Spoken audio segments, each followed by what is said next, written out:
Being a film star, numerous projects Johnny Cage has worked on have been mentioned throughout the Mortal Kombat series. The MK Wiki has a mostly comprehensive list of all of his films, but with no citations for where they were brought up, it falls to me to do the work for them, Workshire sons of bitch. So let's go back to the beginning and see if we can untangle this yarn ball of a filmography. Welcome to Cannonball. For some parts of this video, I'm ill. Just think of them as reshoots where I'm in a very obvious wig. In his bio in the first game, Dragon Fist, Dragon Fist 2, and the award-winning Sudden Violence are listed. MK11's Towers of Time themed Johnny's towers around his films. Dragon Fist is alleged to be about a CIA operative entering the Dragon Fist tournament to uncover a terrorist conspiracy. DF2 is about him having to enter the tournament again after being challenged by the brother of a fighter he killed. In the Malibu Comics continuity, Johnny won an Oscar for Sudden Violence, which is also said to be his latest movie. He also performs a combo here that he claims to have performed in the film. In his ending, he returns to Hollywood and makes Mortal Kombat the movie, based on the tournament. Although he didn't canonically beat Shang Tsung, the movie series does get made canonically, as the sequels made in later stories cannot exist without the original. MK Onslaught also implies Johnny is taking notes for this film there. The prequel comic has his secretary say he's set to shoot Iron Claw on the 17th and hasn't even read the script. If we tie this into the day MK1 released, 33 years ago today, this would take place around 9 days before filming. This applies to the Malibu continuity as well, as much of its first issue is adapted from this one. In a later Malibu issue starting the MK2 arc, Liu Kang tells Johnny that the Sun Times trashed his new movie, which is presumably Iron Claw, since Sudden Violence evidently had a stronger reception. In Towers of Time, Iron Claw is said to be about a washed-up martial artist infiltrating a ninja clan to save his daughter. Based on timeline order, it's not the Shiryu in the actual film. The Tiger Barcodes version of MK1 has a card that mentions Son of Dragon Fist, worded as if the film is out now or soon to be. The MK2 prequel comic depicts his next project after the tournament as being a commercial for Cage Cologne, directed by Ed Boon himself, who would later go on to direct the clown shoes operation that was MK11's Deadly Uppercut Fatality. The ad for Cage Cologne is filmed at Karate Flick Pictures, but gets interrupted by the Outworlders arriving to challenge the Earthrealmers. In MK2 the game, Johnny's ending says he disappeared from the set of his latest movie, not a cologne ad. Nothing further is said of this film, and there were a few other inconsistencies between game and comic like this, so it's a curio, not a real topic of discussion. He's then said to topple Shao Kahn and make a movie sequel, Mortal Kombat 2, with a third installment seemingly on the horizon. Presumably he would make both after wrapping up his Cologne commercial and Iron Claw, given the short time span between the two games. And presumably both do make him the hero in spite of that role actually being Liu Kang's. In that sense, the new movie is an adaptation of Mortal Kombat 2 the movie from the game continuity, not MK2 the game. Yeah.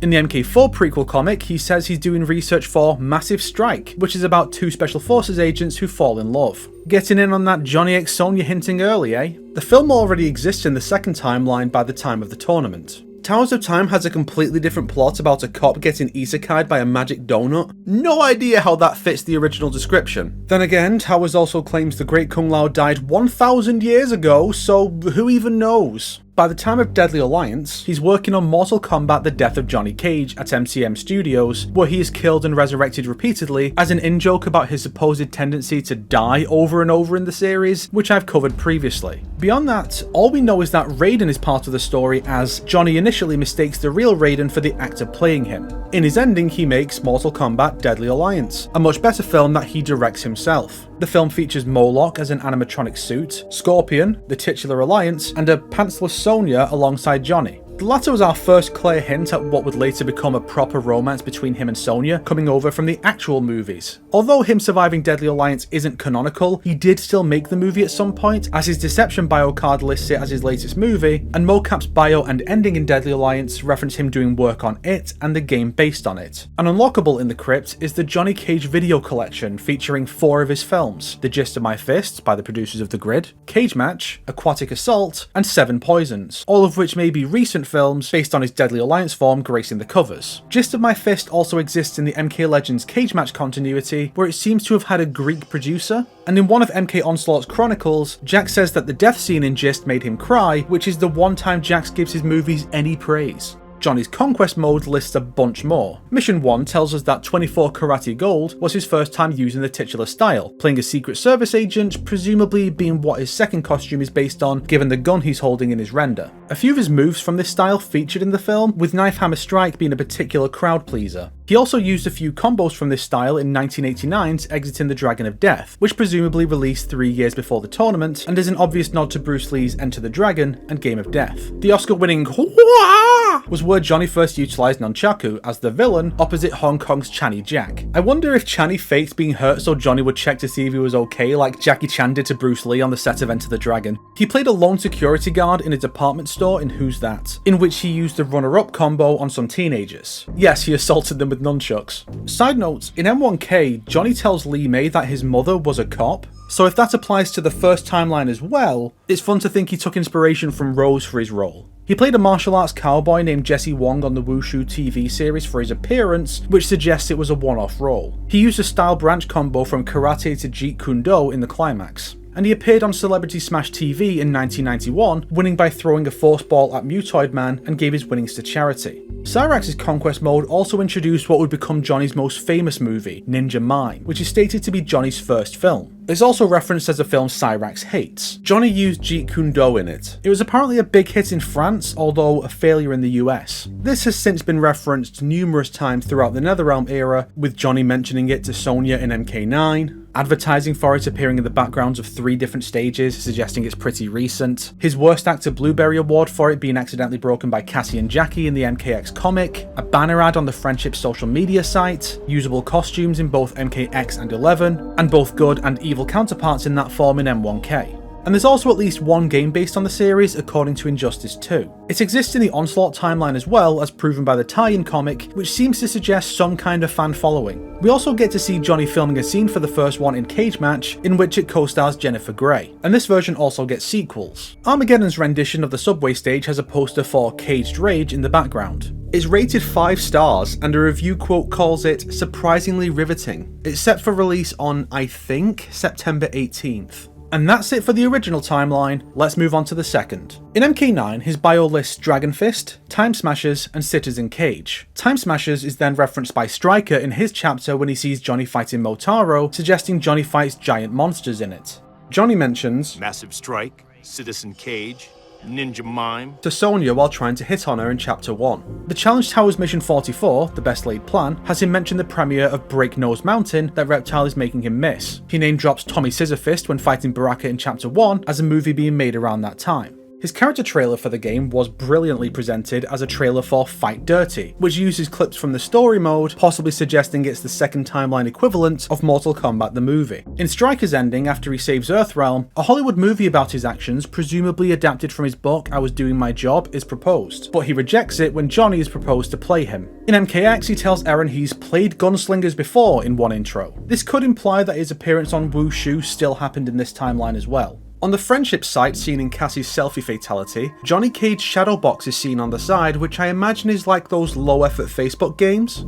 In MK11, Johnny's about to depart to film Yet another Ninja Mime sequel when the NetherRealm raid commences, forcing Johnny to postpone and stay with the SF for the duration of the story. Cabal has a round-end taunt against Johnny where he says, Ninja Mime 4 was bullshit, suggesting that his current film is at least the 5th entry, but probably more seeing how Human Cabal is from 30 years ago, and his Revenant probably hasn't seen any movies since he died. Johnny's bio references straight to VHS Ninja Mime sequels, but which ones they are isn't stated. Posters for these films are seen in Cage Match's ending, giving us number 3's tagline, Silent Justice Returns, get ready to have some fun, and number 4's title, Ninja Mime, New Stripes. Past Johnny makes multiple comments about wanting to make Timequake based on the events of the game, starring himself and his future self. He later states his intent to take inspiration from Sonya's killing of past Kano to erase present Kano for the film. It's also mentioned in the Cage Mansion Mesa in M1K's Invasions mode, suggesting it's already been made in that timeline and is his favourite film he's done. When he first encounters Geras in 11, he claims to have fought someone like him in Fatal Infinity. He mentions this film again in one intro with Fujin, suggesting he doesn't look back on it with pride. An intro with Kano reveals that Johnny stole his likeness for Ninja Priest, which Johnny doesn't deny. And Devora is said to have inspired the Exterminator after MKX in an intro with her. Jax mentions Johnny having a Gladiator reality show, presumably as a nod to Jax and Motaro's Annihilation actors having been on American Gladiators. Johnny tells RoboCop he's playing a robot cop in his next blockbuster. Again, it's cute to think he took inspiration from his mother. He pitches Johnny's Angels to Jackie, where she and Cassie play soldiers turned private eyes. He pitches Double Something to another Johnny in a mirror match, where they play twin cops hunting a triad gang leader. He pitches the Edenian candidate to Kitana, which is presumably a joke about how often she gets brainwashed. In his MK11 Walk and Talk intro, one of his comments is, Page 62, Johnny Cage dies? Is someone high? Nothing further is said of this film.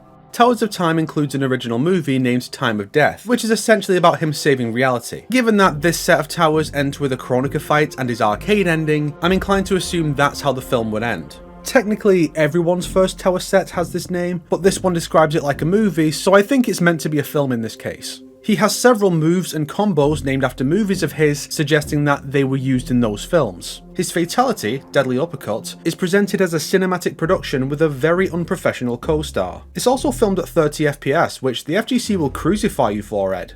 He has two palettes named Matinee Idol, suggesting he's done such shows, and Earthrealm's Top Model, suggesting a modelling career on the side. And while he's not involved, the MK Twitter claims Cassie auditioned for the role of Harley in the Birds of Prey movie, but didn't get it. Fucking superheroes!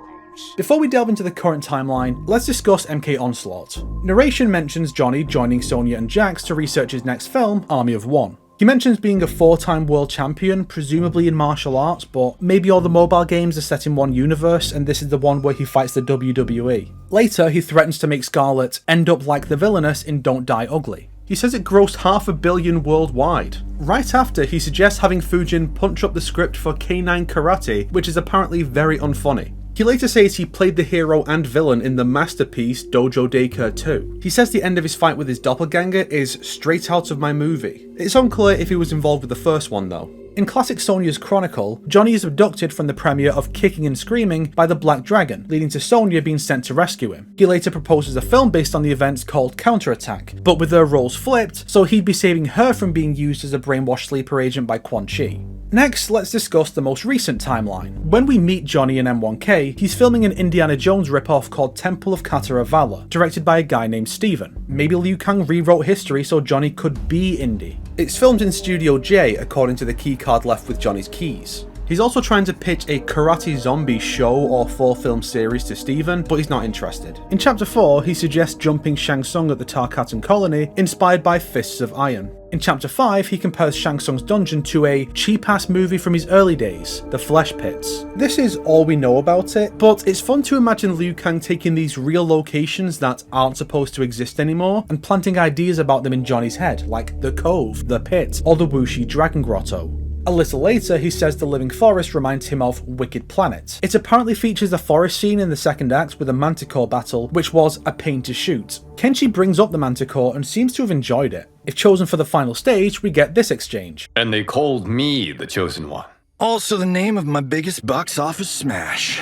His ending sets up him building a multimedia franchise of Mortal Kombat, with numerous intros referencing him shooting something in Outworld. MK Onslaught is also part of his production line. Presumably not the one we got, since he wouldn't know the classic versions of the characters like Hanzo, God Raiden, Monk Liu Kang, or Shao Kahn. And yes, he confirms a film titled Mortal Kombat in an intro with Kung Lao. It's obviously got a very different premise from the previous film of that name. This is likely the one Kung Lao is trying to get Raiden to take part in, and the one Johnny is offering to cast smoke in certain intros. I'm curious where he got the name from, unless the unnamed tournament is named Mortal Kombat. The thing he's shooting in Outworld could also be the reality show he pitches to Sindel in one intro. Invasions Mode depicted his gaudy home cinema, which lists The Final Wish 2 and Hidden Crimes as films. It's not clear if those are his. He does list Cage Match, Ninja Mime and Timequake though. We also smash an anvil in Test Your Might, which Johnny claims he used in Molded by Gods, where he plays a blind blacksmith, and won an award for Worst Performance. Season of Storms, at least in its second run, has one of the Cage coin hints come from Johnny where he says he's shooting Mummy's Home, where he plays the titular mummy.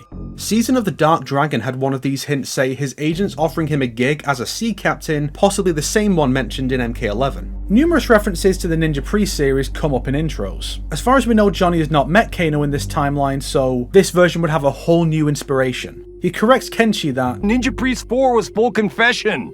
3 was last rites. they're apparently quite repetitive. He tells Raiden he's shooting Ninja Priest, suggesting a 5th installment or maybe a reboot. And Takeda calls Ninja Priest a hot mess in an intro, which Johnny seems to disagree with. It's difficult to say if he means the original, or if this intro comes way later and he's talking about the new one. Johnny mentions playing a TV detective to Scorpion, but we know nothing beyond that. He tells Reiko he's done a bunch of army films, and tells Baraka he's played soldiers dozens of times. He tells Geras he has a PhD in quantum mechanics, which is probably from a movie role. He mentions being a 4-time world champ again here. He pitches a Sundo police drama called First Constable to Lee May, and Reptile Ravagers to star Reptile as the villain. A horror film called Murder Hornets paid for his mansion. He pitches Army of Souls to Ermac and already has posters. He pitches Scorpion's Revenge to Kuai Liang about his feud with Bi-Han. Obviously, very different from the real film of that name. Possibly as a joke, he says he's making a film about Shang Tsung named Death of a Salesman. He pitches a super team action movie to Takeda inspired by the Kombat Kids. Takeda has him list his best films. He lists Iron Claw, Caged Rage, Time Smashers, and Fists of Boom. But an earlier leaked version had him list Dragon Fist instead of Fists of Boom. He also mentions to Homelander that Meat Puddle was the name of his punk band in college. Kenshi mentions him making a new superhero movie to Omni-Man. And he claims his life is a reality show named Exit Cage Left in an intro with Noob, but he could just be taking the piss. His Animality Heavy Bite is presented as a proper production that parodies Jaws. It's directed by Jay Graybeal, as in Jesse Graybeal, a prop and character artist at NetherRealm. The scene is filmed June 20th, 2024, which doesn't align with any content coming to the game. It's probably just when the clapperboard asset was made.